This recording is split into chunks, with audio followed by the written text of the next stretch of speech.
और 8 बजते ही गुजरात निकाय चुनावों के वोटों की गिनती शुरू हो गई है। गुजरात के मुख्यमंत्री आनंदीबेन पटेल के लिए चुनाव नाक का सवाल है, क्योंकि अरसे बाद मोदी के बिना बीजेपी गुजरात में चुनाव लड़ी।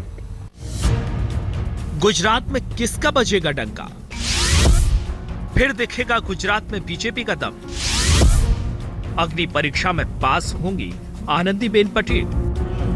भले ही बात निकाय चुनाव के परिणाम की हो, बीजेपी के शीर्ष नेताओं की नजर आज होने वाली काउंटिंग पर होगी, क्योंकि ये नतीजा गुजरात में बीजेपी के भविष्य की दिशा तय करने वाला है। और इसकी झलक निकाय चुनाव के दौरान भी दिखी, जब लाल कृष्ण आडवाणी से लेकर बीजेपी अध्यक्ष तक निकाय चुनाव में सक्रिय दिखे।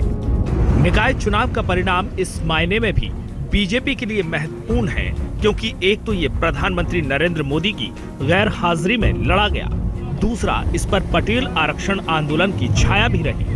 बीजेपी के लिए निकाय चुनाव का परिणाम इसलिए भी अहम है, क्योंकि इससे ये साबित होगा कि मोदी के बिना गुजरात में बीजेपी कितनी मजबूत है। गुजरात में 2 चरणों में हुए निकाय चुनाव में 6 महानगर पालिका की 572 सीटों पर आज फैसला होगा।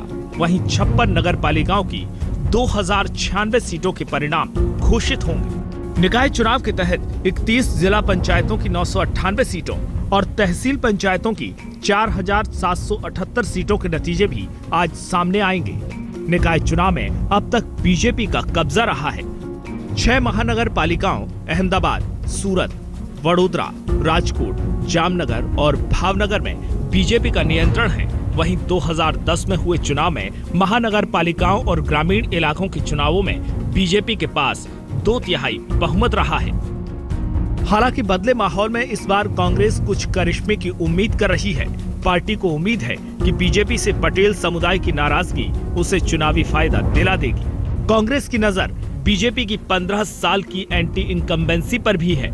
कुल मिलाकर बिहार चुनाव में हार के बाद बीजेपी के लिए गुजरात निकाय चुनाव का फैसला काफी महत्वपूर्ण है, क्योंकि कांग्रेस के पास जहां खोने के लिए कुछ नहीं है और पाने के लिए सब कुछ, वहीं बीजेपी की साख दांव पर है। खासकर मुख्यमंत्री आनंदीबेन पटेल के लिए, जिनकी अगुवाई में पहली बार बीजेपी जनता के बीच पहुंची है।